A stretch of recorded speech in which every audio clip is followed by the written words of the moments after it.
2 বছরের মুহুর্মুহু হামলার পর এখন ঈদের খুশি গাজাবাসীর মনে। 2 বছর পর নিজেদের ভিটেমাটি ফিরে পাবার আনন্দ তাদের চোখে মুখে, কিন্তু আক্ষরিক অর্থেই গাজা এখন এক ধ্বংসস্তূপের নাম। ঠিক যেন ধুধু প্রান্তর, যেখানে নেই শিশুদের খিলখিল হাসি, খুনসুটির আওয়াজ। কিন্তু এর মধ্যেই গাজার কাঁধে ঠিক ভাইয়ের মতো করেই হাত রেখেছে এরদোয়ানের দেশ তুরস্ক। শোনা যাচ্ছে গাজাবাসীর ঘরে শান্তি বজায় রাখতে অতন্দ্র প্রহরী হবে তুর্কি বাহিনী। এরই মধ্যে এই টাস্ক ফোর্সের অংশ হয়ে গাজা মিশনে যেতে একদম প্রস্তুত তারা। গাজায় যুদ্ধবিরতির পরই সোশ্যাল মিডিয়ায় রীতিমতো উচ্ছ্বাস প্রকাশ করে এরদোয়ান বলেন, আলোচনার মাধ্যমে গাজায় যুদ্ধবিরতি প্রতিষ্ঠিত হওয়ায় আমি গভীরভাবে আনন্দিত। এরপর তুরস্ক সেই দিন পর্যন্ত ফিলিস্তিনের পাশে থাকবে যতদিন না 1967 সালের সীমারেখা অনুযায়ী পূর্ব জেরুজালেমকে রাজধানী করে একটি স্বাধীন ও পূর্ণ সার্বভৌম ফিলিস্তিন রাষ্ট্র প্রতিষ্ঠিত হয়। এমন হুঙ্কার ছাড়তেও দেখা যায় তাকে।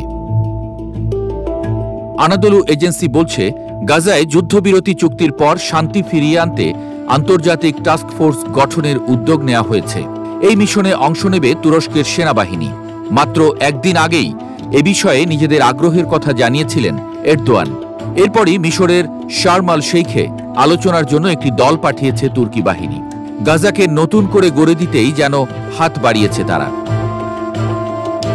এএফপি বলছে, ফিলিস্তিনের শান্তি ফেরাতে মার্কিন সামরিক বাহিনীর সেন্ট্রাল কমান্ড গাজায় টাস্ক ফোর্স তৈরি করবে। এটি সিভিল মিলিটারি কোঅর্ডিনেশন সেন্টার নামে পরিচালিত হবে। সংস্থাটির কাজ হবে গাজায় নিরাপত্তা এবং মানবিক সহায়তা কার্যক্রম পরিচালনা করা। এছাড়া যে কোনো অনাকাঙ্ক্ষিত পরিস্থিতিতে আন্তর্জাতিক সম্প্রদায়ের সিদ্ধান্ত বাস্তবায়ন করবে ফোর্সটি। এই সংস্থার সঙ্গে কাজ করার জন্য মিশরে যায় এরদোয়ানের দেশ। প্রথম থেকেই গাজায় শান্তি ফিরিয়ে আনতে কাজ করছিলেন এরদোয়ান সরকার। বৃহস্পতিবার রাতে তুর্কি পররাষ্ট্রমন্ত্রী হাকান ফিদান এ বিষয়ে গণমাধ্যমগুলোকে জানান, গাজায় শান্তি ফেরাতে তুরস্ক ছাড়াও যুক্তরাষ্ট্র, মিশর, কাতার সবাই মিলে একসঙ্গে কাজ করবে।